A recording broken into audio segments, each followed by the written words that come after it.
فليتنافس المتنافسون. وقال الله تبارك وتعالى إنما يعمر مساجد الله من آمن بالله واليوم الآخر وأقام الصلاة وآتى الزكاة ولم يخش إلا الله فعسى أولئك أن يكونوا من المهتدين. وقال النبي عليه الصلاة والسلام إن الله يحب الاستحسان في كل شيء.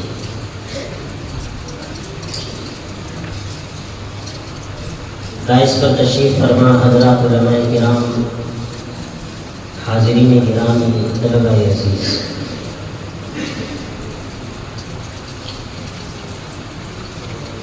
ہمارے مفتی تعریف صاحب نقوی واجب التعریف ہیں کہ انہوں نے اتنا اچھا پروگرام ہم سب کے سامنے طلبہ کے ذریعے سے پیش کیا،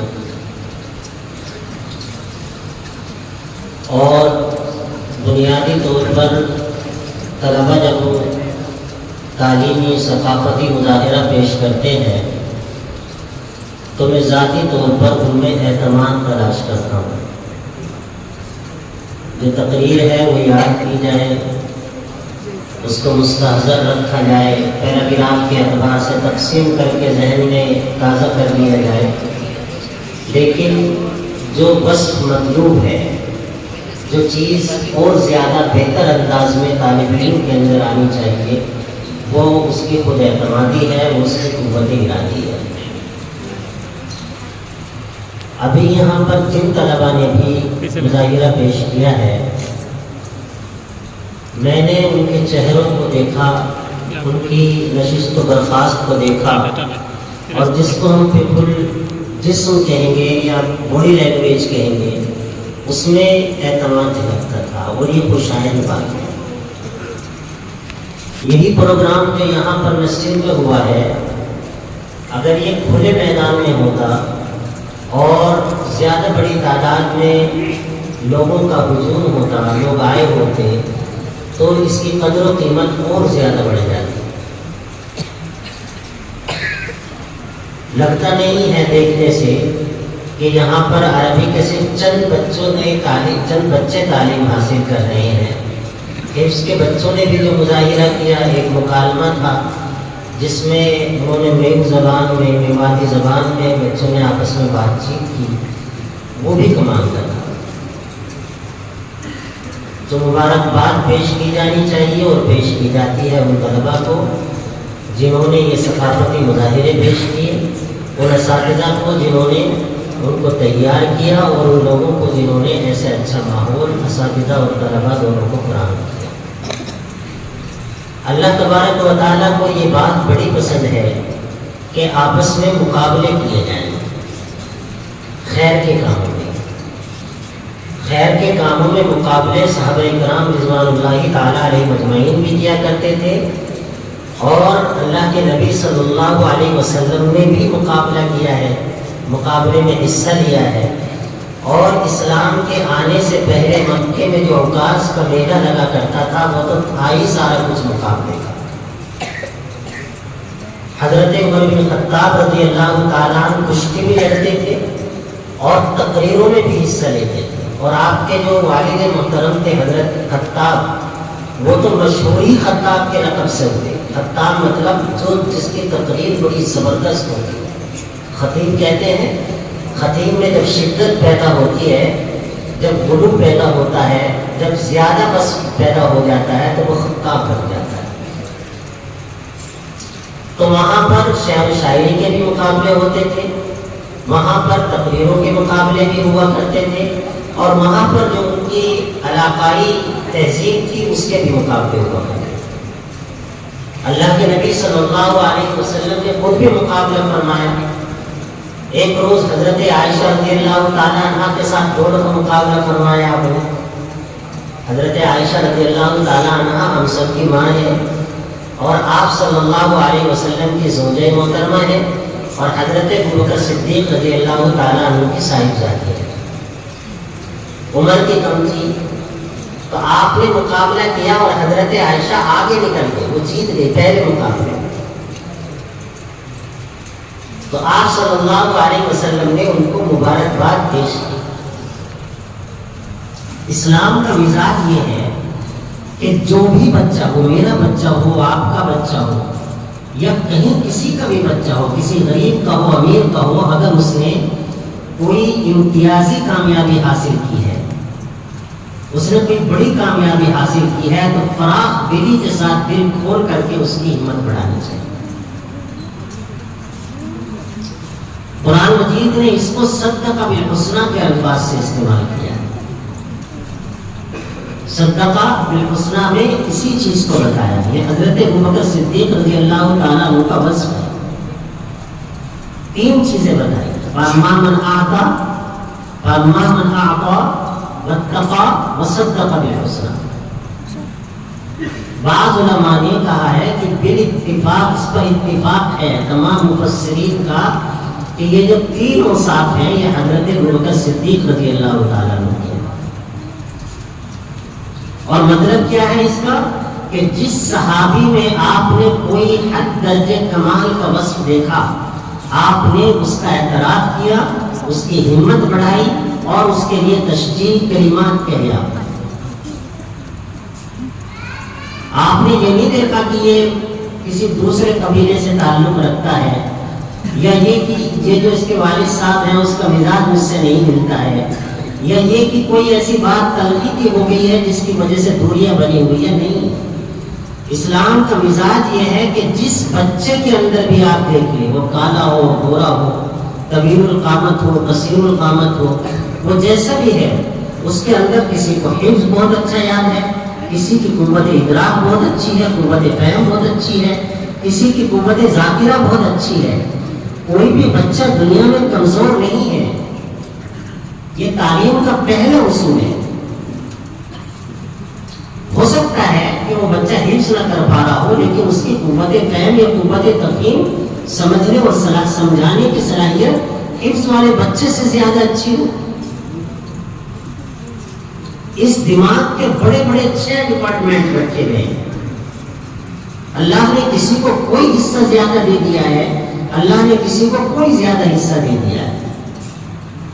ہر بچہ اللہ تبارک و تعالیٰ کا شاہکار ہے، ہر بچہ۔ ہماری گلیوں میں جو بچے کھیل رہے ہیں،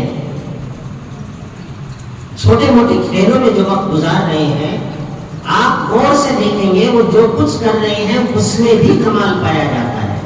بچہ ان کو خالص اس کھیلوں میں نہیں رہنا چاہیے، انہیں تعلیم کی طرف لے کر کے آنا چاہیے۔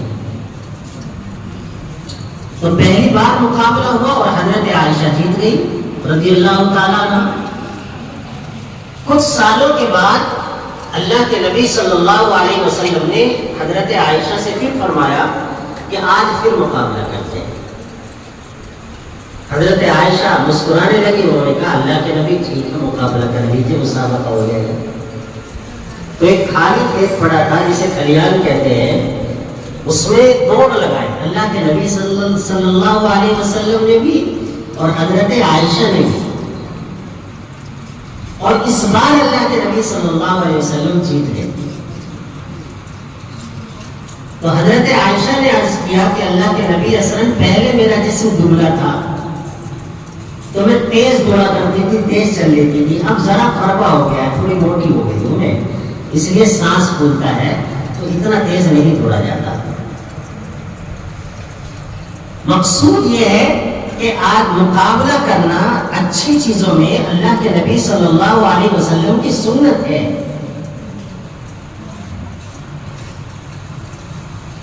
دو صحابی ہیں، حضرت ابو سعید خدری رضی اللہ تعالیٰ عنہ اور حضرت معاذ بن جبل رضی اللہ تعالیٰ عنہ، دونوں کو یمن کا گورنر بنایا گیا۔ آدھے کا حضرت معاذ بن جبل رضی اللہ تعالیٰ عنہ کو اور آدھے کا حضرت ابو سعید خدری رضی اللہ تعالیٰ عنہ کو، اور دونوں حافظ قرآن، دونوں حافظ سے قرآن مجید، آپ نے گورنر بنا دیا دونوں کو۔ ایک دفعہ دونوں کی ملاقات ہوئی رمضان شریف کے مہینے میں، تو حضرت معاذ بن جبل رضی اللہ تعالیٰ عنہ نے پوچھا کہ آپ روزانہ کتنا قرآن پڑھ لیتے ہیں؟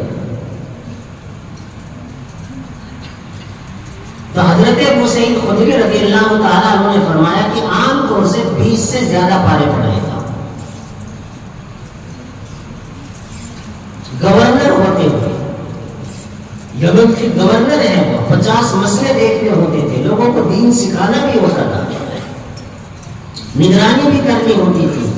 کوئی غریب آدمی بھوکا نہ سو جائے اس کے گھر میں راشن بھی پہنچانا ہوتا تھا، اور اس کے ساتھ ساتھ آپ 20 سے زیادہ پارے روزانہ پڑھ لیتے تھے.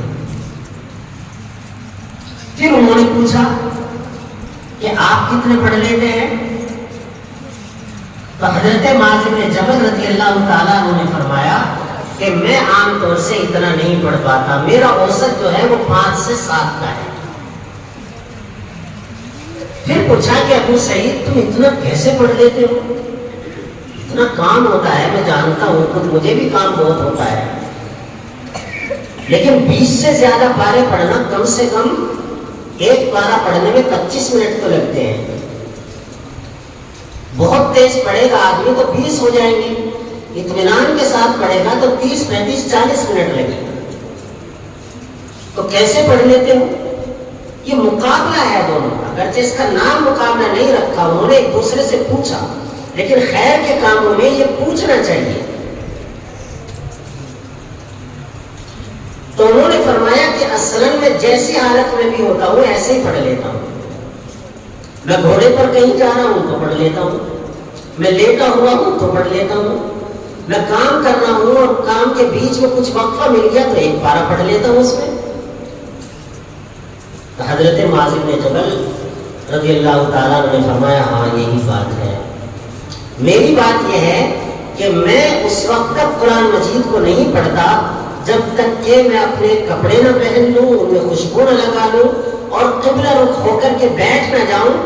ویسی حالتوں میں مجھ سے قرآن نہیں پڑھا جاتا. اس حالت میں پڑھا جاتا ہے کہ جب میں خوشبو وغیرہ لگا لوں، کپڑے زیب تن کر لوں اور پھر اس کے بعد اللہ تعالیٰ کے قبلے کی طرف رخ کر لوں اور پھر میں پڑھوں. تو فرمایا ہاں یہی وجہ ہوگی. مسجد نبوی کے پاس آج بھی وہ میدان ہے، بلڈنگ بنا دی گئی تھی لیکن 2014 میں اس کو توڑ دیا گیا. صحابہ اکرام رضی اللہ تعالیٰ عنہ اجمعین عصر کی نماز کے بعد وہاں پر مقابلہ کیا کرتے تھے، تلوار بازی کا، نیزے کا، دوڑ کا، کشتی کا. صحابہ اکرام وہاں مقابلہ کرتے تھے. اسلام طاقت کا نام ہے، بزدلی کا نام نہیں ہے. اسلام آپ کی تو ماشاءاللہ تاریخ رہی ہے بہادری کی. اللہ تعالیٰ سلامت رکھے اور فتنوں سے حفاظت فرمائے. صحابہ کرام جب آپس میں مصافحہ کرتے تھے تو ایک دوسرے کے ہاتھ کو دباتے تھے اور دوسرے والا بھی دباتا تھا ہاتھ کو. یہ بات روایتوں میں آتا ہے تاکہ طاقت کا اندازہ ہو. صحابہ کرام نے کبھی پسند نہیں کیا کہ آدمی کمزور رہ کر کے زندگی گزارے. اللہ کے نبی صلی اللہ علیہ وسلم نے فرمایا المؤمن القوی خیر من المؤمن الضعیف. طاقتور مومن کمزور مومن سے اللہ کی نگاہ میں زیادہ وقت رکھتا ہے، زیادہ بہتر. ایک بار آپ صلی اللہ علیہ وسلم نے نماز پڑھائی، نماز کے لیے مصلی پر تشریف لے گئے اور پھر آپ نے فرمایا دیکھو اللہ تعالیٰ کو یہ بات پسند ہے کہ امام سے قریب وہ نوجوان کھڑے ہوا کرے جو جسمانی اعتبار سے بالکل مضبوط ہے.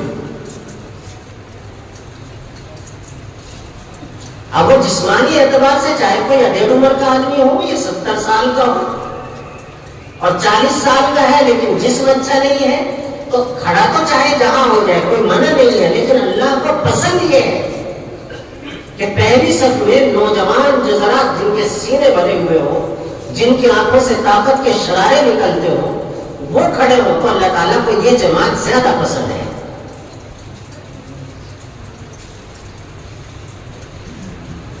فقہائے احناف کے یہاں پر سب جانتے ہیں کہ مسجد میں جنازے کی نماز نہیں ہوتی. بنانے والے نے جہاں تک نیت کر لی کہ یہ مسجد ہے اس کے اندر نماز جنازہ پڑھنے کو مکروہ لکھا جاتا ہے.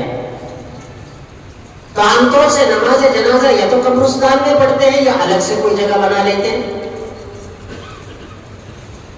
اس کی کیا وجہ ہے؟ اس کی وجہ یہ ہے کہ اللہ تبارک و تعالیٰ اس بات کو پسند نہیں فرماتے کہ مسجد میں غم و اندوہ کا کوئی ماحول بنے. مسجد طاقت کا مرکز ہے. وہ طاقت خواہ خطابت کی شکل میں ہو، وہ طاقت خواہ جسمانی شکل میں ہو، وہ طاقت چاہے قلم کی شکل میں ہو، وہ جس اعتبار سے بھی ہو، اللہ تعالیٰ کو طاقتور پسند ہے.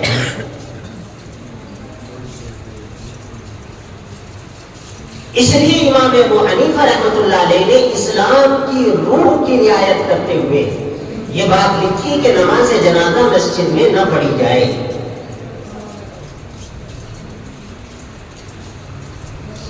اور آپ نے فرمایا المؤمن القوی خیر من المؤمن الضعیف.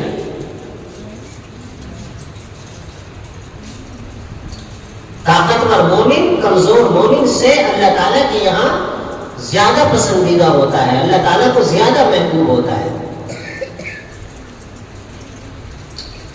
جمعے کا دن تھا اور جمعے کے دن یہ حکم ہے کہ آدمی جب گھر سے نکلے تو مسجد میں لپک کر کے چلے. صحیح کا لفظ آتا ہے فسعوا الی ذکر اللہ.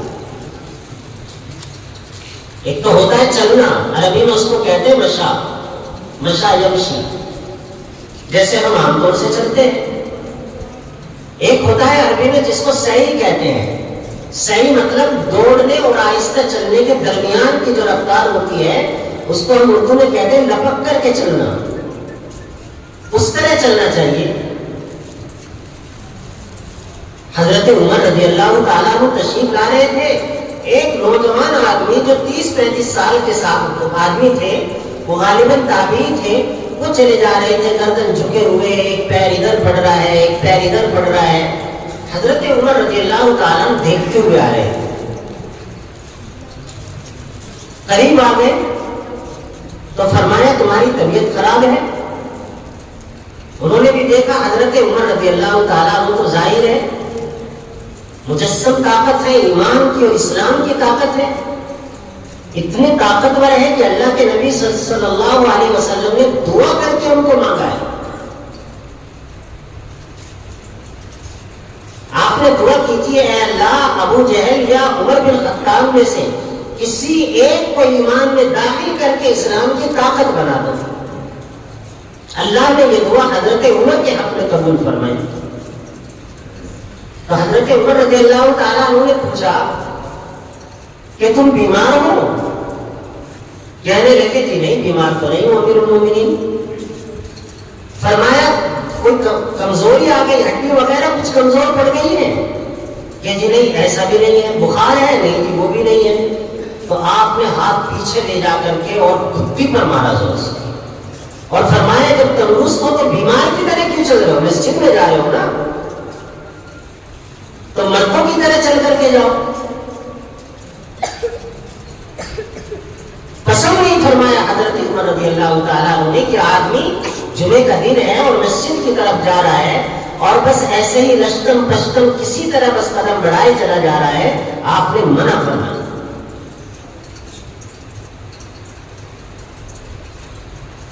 تو آپس میں بچوں کا یہ مقابلہ کرنا، وہ تقریروں میں ہو، وہ مقالوں میں ہو، وہ حفظ قرآن میں ہو، وہ دینیات میں ہو، اللہ تعالیٰ کو یہ چیز نہایت پسندیدہ ہے. اور اللہ نے فرمایا وَفِي ذَلِكَ فَلْيَتَنَافَسِ الْمُتَنَافِسُونَ کہ اس طرح کے کاموں میں مقابلہ کیا کرو آپس میں. مقابلہ وہ نہیں کہ کسی نے مکان بنایا تو سوچے میرا مکان گاؤں میں سب سے اونچا ہے. مقابلہ یہ نہیں کہ کسی نے فارچونر گاڑی لی اور یہ کہا کہ 4 گاؤں میں میرے جیسی گاڑی کسی کے پاس نہیں. یہ اسلام کے مقابلے نہیں ہے. جب کسی نے سوچا کہ میرے پاس زمین جائیداد بہت ہے اتنی کسی کے پاس نہیں. اللہ تعالیٰ کا تو انصاف یہ ہے کہ 500 کلے کا آدمی بھی مرتا ہے، 500 بیگھے کا آدمی بھی مرتا ہے، اور جس کے پاس زمین نہیں ہے وہ بھی مرتا ہے. قبرستان میں جا کر کے دیکھ لو قبریں برابر ہے بالکل. یہ کہیں بھی نہیں ہوا کہ 500 بیگھے والے کا یا کلے والے کا انتقال ہو گیا تو اس کی قبر ایک قبر جتنی بنائی جائے گی.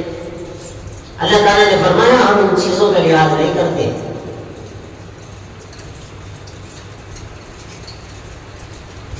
وَفِي ذَلِكَ فَلْيَتَنَافَسِ الْمُتَنَافِسُونَ. پھر دوسرے یہ جو مقابلے ہوئے اور پہلے بھی میں یہاں حاضر ہوا ہوں زیادہ تر مسجد میں ہوئے، یہ مزید خوشائن بات ہے. اللہ تعالیٰ نے ارشاد فرمایا انما یعمر مساجد اللہ من آمن باللہ والیوم الآخر واقام الصلاة وآتى الزکاة ولم یخش الا اللہ فعسى اولئک ان یکونوا من المهتدین. انما یعمر، مسجد کو تو صرف وہ لوگ آباد کر سکتے ہیں اللہ کی مسجدوں. من آمن باللہ، جو اللہ پر ایمان رکھے اور ایمان رکھنے کے جو تقاضے ہیں ان کو پورا کرتے ہیں. والیوم الآخر، اور اللہ کے سامنے جواب دہی ہونی ہے، اس چیز کا یقین ان کے دل و دماغ میں جاگزی ہو گیا. واقام الصلاۃ، نمازوں کو قائم کرتے ہو. وآت الزکاۃ، اور زکات دینے کی پابندی رکھتے ہو. ولم یخش الا اللہ، سوائے اللہ کے کسی کا خوف ان کے دل میں گھر نہ کرنا. کوئی ہو، کتنی بڑی طاقت ہو، 1000 توپ سامنے رکھی ہوئی ہو، لیکن جب آدمی بالکل یہ لگے نہیں میں مرنے جا رہا ہوں، اس وقت بھی اس کا دل اور اس کا ضمیر یہ کہے میں اللہ کو مانتا ہوں اور اللہ تعالیٰ گھٹا ٹوپ اندھیروں میں روشنی پیدا کرنے والا ہے.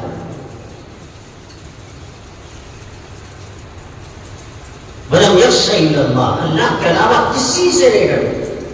یہ مومن کی صفت ہے. ترکی 500 سال تک انہوں نے پوری دنیا پر حکومت کی. جہاں بھی زلزلہ آیا تھا پیچھے سے 500 سال تک پورے آپ کے جو مغربی ممالک ہے، آپ کا امریکہ، آپ کا آسٹریلیا، آپ کا جرمنی، یہ تمام کے تمام ہیبت میں رہا کرتے تھے. ابراہیم پاشا کا جنگی جہاز اگر سمندر میں آ رہا ہے اور ادھر سے جاپان، ادھر سے ان ممالک کا کسی کا آ گیا تو وہ راستہ بدل لیتے تھے ایک طرف کو کہ ابراہیم پاشا ادھر سے گزرنے والے. سلیم ثانی لندن میں بادشاہ ہوئے ہیں انہیں کے، تو انہوں نے اپنے گرجا گھروں پر چادریں ڈال دی کہ اگر ان کی نگاہ اس پر پڑے گی، یہ شہزادے ہیں، ان کو تکلیف ہوگی اور یہ پاور میں ہے.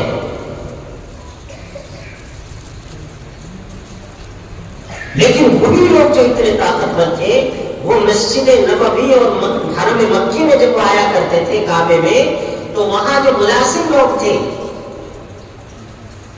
ان ملازم لوگوں کو جو جھاڑو لگانے والے تھے، جھاڑو کشی کرنے والے جن کو کہتے ہیں، ان کو تیار کرتے تھے کہ ہم 3 دن مسجد نبوی میں رہیں گے، 3 دن کے جھاڑو دینے کی ذمہ داری تم ہمیں دے دو اور اس کے بدلے تم جو کچھ ہم سے کہو ہم وہ تمہاری خدمت کیے دیتے ہیں. 10,000 درہم مانگ لو، 20,000 درہم مانگ لو، آرام کرو بس تم گھر پر، جھاڑو ہم لگائیں گے مسجد نبوی کی اور حرم مکی کی. کون کہہ رہا ہے؟ بادشاہ ترکی کا، دنیا جس کے سامنے آنکھ نہیں اٹھا سکتی تھی. تاریخ میں واقعہ لکھا ہے فرانس کا بادشاہ وہ ترکی کے بادشاہ کے پاس آیا تو جہاں سے محل کا گیٹ شروع تھا اور قالین بچھا ہوا تھا وہیں سے وہ سجدہ کرتا ہوا آیا، سجدہ کرتا ہوا. اسلام میں یہ جائز نہیں ہے، وہ عیسائی تھا. اور جب ان سے کسی نے کہا کہ فرانس اتنا بڑا ملک ہے اور تم یہاں سجدہ کرتے ہوئے چلے گئے ان کے قدموں تک، تو انہوں نے کہا ان لوگوں کے سامنے نگاہ نہیں اٹھتی. فرانس کا بادشاہ جن کے قدموں میں پڑا ہوا تھا وہ مسجد نبوی کے جھاڑو دینے والوں کے قدموں میں بیٹھ کر کے کہتے ہیں جھاڑو دینے کا کام ہمیں دے دو اور اس کے بدلے کچھ ہم سے لے لو جو تم کہتے ہو.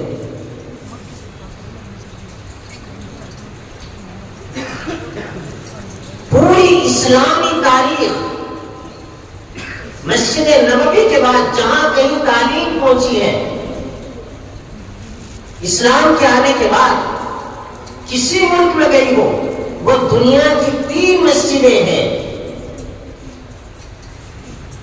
دنیا کی 3 مسجدیں ہیں جہاں پر لوگوں نے پڑھائی کی، اپنے تعلیمی مراحل کو مکمل کیا، اور اس کے بعد پھر وہ پوری دنیا میں پھیلتے ہوئے چلے گئے۔ مسجد کا اسلام میں خالص یہ تصور نہیں ہے کہ آدمی نماز پڑھے گا، خالص یہ نہیں ہے کہ رکوع اور سجدے کر لیے جائیں گے، خالص یہ نہیں ہے کہ بچوں کی چھوٹی موٹی تعلیم کا مکتب کا نظم ہو جائے گا۔ مسجد نبوی کی تعلیم تو آپ پڑھ کر کے دیکھو، اللہ کے نبی صلی اللہ علیہ وسلم فیصلے بھی مسجد نبوی میں کرتے تھے، اور جنگ کے جو حالات ہوتے تھے اس کا تذکرہ بھی وہیں پر ہی ہوا کرتا تھا، شورا بھی مسلمانوں کی وہیں پر ہی بیٹھا کرتی تھی، حتیٰ کہ نجران سے ایک قبیلہ آیا، قبیلے کے کچھ افراد، اور وہ عیسائی تھے، اور وہ یہ دیکھنے کے لیے آئے تھے کہ اسلام ہے کیا، اسلام کیا کہتا ہے۔ وہ آئے اور آ کر کے اللہ کے نبی صلی اللہ علیہ وسلم سے انہوں نے ملاقات کی اور یہ کہا کہ ہم اسلام کو دیکھنے کے لیے آئے۔ تو آپ صلی اللہ علیہ وسلم نے ان کو، ان عیسائیوں کو مسجد نبوی میں ٹھہرایا اور 5 دن میں وہاں پر رہے، مسجد نبوی میں عیسائی، اور آپ صلی اللہ علیہ وسلم نے ٹھہرایا۔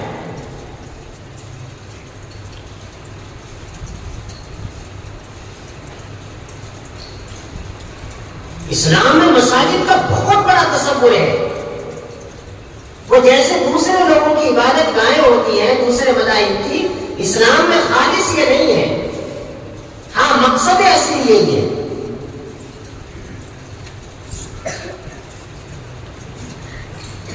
پہلی ہے جامعہ ازہر، وہ جو 3 مساجد ہیں، ایک جامعہ ازہر ہے، ایک جامعہ الزیتونہ ہے، اور تیسری جامعۃ القرویین ہے۔ یہ سب جامع عربی میں کہتے ہی اس کو ہے جو بڑی مسجد ہے، ہمارے ایک جامع مسجد استعمال ہوتا ہے،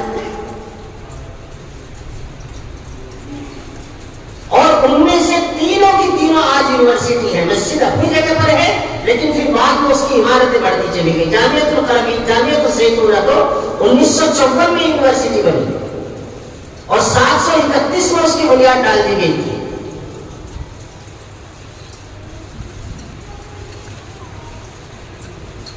آپ کہیں پر بھی جائیں گے، عہد اول میں جب صحابہ کرام ہیں، جب تابعین ہیں، جب تبع تابعین ہیں، جب تک اسلام کا تصور مستحکم پورے طور پر جو قرآن و حدیث کا تصور ہے وہ لوگوں کے ذہن و دماغ میں رہا، تو انہوں نے ماضی سے تحریک لی اور مستقبل میں جینا شروع کیا۔ اور جب ہم زوال کی طرف آئے تو زوال کی طرف آنے کے بعد ہم نے مستقبل سے آنکھیں موڑ لی، اور ہم نے صرف ماضی کا وہ تصور لیا جو ہمیں تحریک نہیں دیتا، جو ہمیں آگے بڑھنے کے لیے نہیں کہتا، جو ہمیں دوسروں سے مقابلہ کرنے کے لیے نہیں کہتا، جو دوسروں سے پنجہ آزمائے کی صلاحیت نہیں پیدا ہونے دیتا، اور اس میں قصور صرف ہمارا ہے۔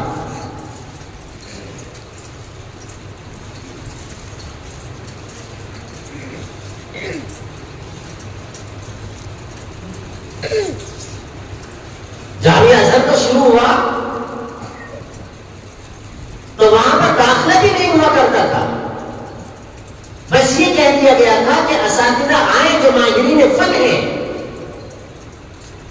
وہ آ کر کے بیٹھ جائیں، اور جو طالب علم آپ کے پاس پڑھنے آتا ہے اس کو آنے دیں، منع نہ کریں، اور کوئی تنخواہ نہیں،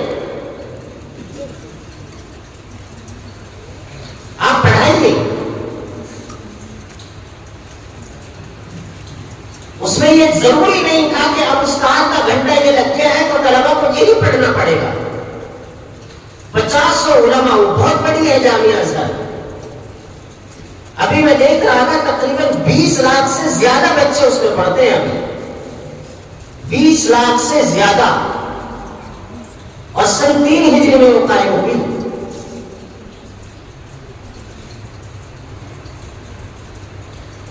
اساتذہ بیٹھ جاتے تھے، یہاں پر لوگ کے بیٹھ گئے، یہاں پر صرف کے بیٹھ گئے، یہاں احادیث مبارکہ کے بیٹھ گئے، ادھر تفسیر کے بیٹھ گئے، ادھر بلاغت و معنی کے بیٹھ گئے،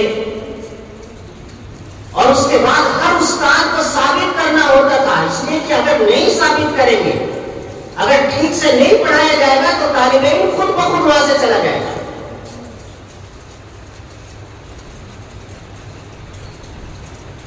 وہ جامعہ سے جامعۃ القربیین میں آپ کے جتنے بڑے بڑے مسلم سائنسداں ہیں، آپ کا ابن سینا ہے، آپ کا فارابی ہے، اور جتنے بھی آپ اس طرح کے پڑھیں گے جو میڈیکل لائن کے ہیں، جنہوں نے میڈیکل میں دوسری خدمات انجام دی ہیں یا کسی دوسرے شعبے سے متعلق ہیں، کیمسٹری کے ہیں، سب تقریباً جامعۃ القربیین کے پڑھے ہوئے، کیمسٹری کے، سائنس کی تعلیم۔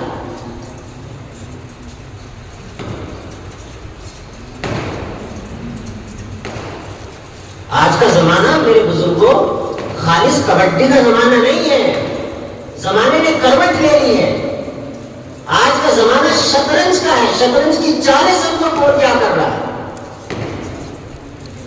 اللہ کے نبی صلی اللہ علیہ وسلم نے فرمایا لا يُدْخَلُ الْمُؤْمِنُ مِنْ جُحْرٍ مَرَّتَيْنِ، اور ایک جگہ مِنْ جُحْرٍ وَاحِدٍ مَرَّتَيْنِ۔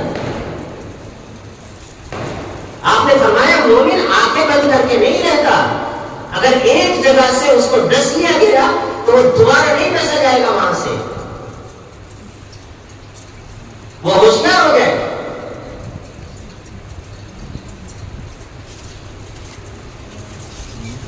اللہ کے نبی صلی اللہ علیہ وسلم غزوہ بدر ہوا، بدر میں 70 سے زیادہ ان کے لوگ مارے گئے کفار مکہ میں سے، اور 70 کے آس پاس ہی قید بھی ہوئے۔ تو آپ صلی اللہ علیہ وسلم نے وہاں پر پوچھا ان لوگوں سے کہ تم میں پڑھے لکھے کتنے لوگ ہیں؟ کچھ لوگوں نے بتایا کہ ہم پڑھے لکھے ہیں۔ آپ نے ایک فدیہ متعین کر دیا تھا کہ اتنا فدیہ دو، صحابہ اکرام کے مشورے سے۔ فدیہ مطلب اپنے بدلے اتنی رقم دے دو، ہم تمہیں چھوڑ دیں۔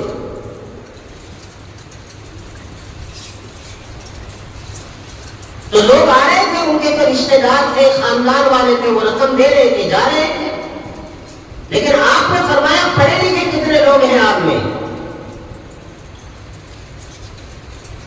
تو کئی سارے لوگوں نے کہا کہ ہم پڑھے لکھے ہیں۔ آپ صلی اللہ علیہ وسلم نے فرمایا تم سے فدیہ نہیں لیا جائے گا، تمہاری ذمہ داری یہ ہے، تمہارا فدیہ یہ ہے کہ تم ہمارے 10 بچوں کو تعلیم دے دو، اور جیسے ہی وہ بچے جو تمہیں اللہ نے علم بخشا ہے وہ بچے تمہارے، تم ان کو پڑھا دو، بس ہماری طرف سے تم رہا ہو جاؤ گے، تمہیں کھانا بھی دیں گے، رہائش بھی دیں گے، اور جو دوسری ضروریات زندگی ہے وہ بھی فراہم کریں گے، لیکن 10 بچوں کو پڑھاؤ۔ کون ہے پڑھانے والے؟ وہ جو مارنے آئے تھے کفار مکہ، اور پڑھا کیوں کر رہے ہیں؟ صحابہ اکرام کے بچوں کو، اور پڑھا کہاں پر رہے ہیں؟ مسجد نبوی میں۔ ظاہر ہے وہ قرآن اور حدیث کو نہیں پڑھا رہے ہوں گے۔